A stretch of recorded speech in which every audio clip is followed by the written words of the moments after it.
Welcome back to Split the Party. As always, I'm your host, Steve Osmond. Today we're here to talk about the game. Are you ready to play? It's ominous. It's got a skull on the front, and I don't actually understand why. It's a lot of fun. It's a really good game. It has nothing to do with the skull. It's not creepy. It's a numbers game. It's a very light, easy to learn, easy to pick up game. It does kind of lend itself to AP or analysis paralysis a little bit. I like games like that. The basic premise is you've got these four piles you're trying to play all of this deck of cards on. It's a cooperative game, so you and your friends will each have a hand of cards. Each turn you must play at least two of them. You can play as many as you want.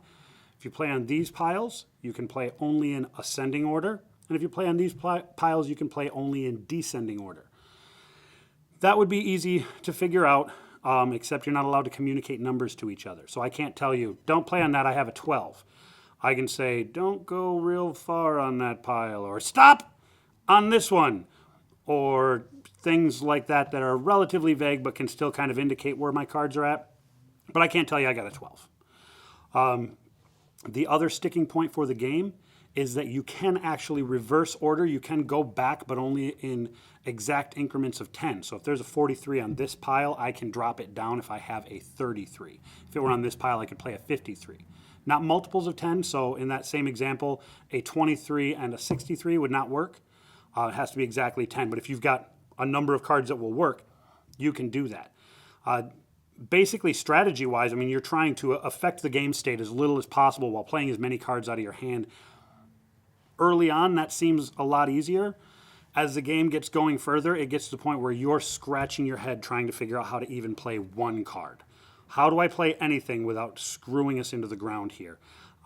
It's a really fun game. Actually, Joe and Steve, a couple of the other guys from the show, we just got done playing a game of this.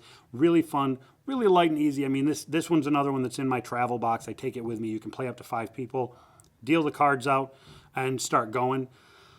I definitely think this is another easy pickup game. I mean, this is one that it's no problem for me to suggest you should buy this game. You should have this in your collection because it is a lot of fun. For people who like numbers, there's no real math involved. It's counting.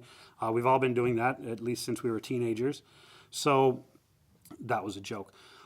So I definitely suggest the game. Again, I don't understand the dark and ominous tone with which they printed the cards, but it looks nice, so I appreciate that too.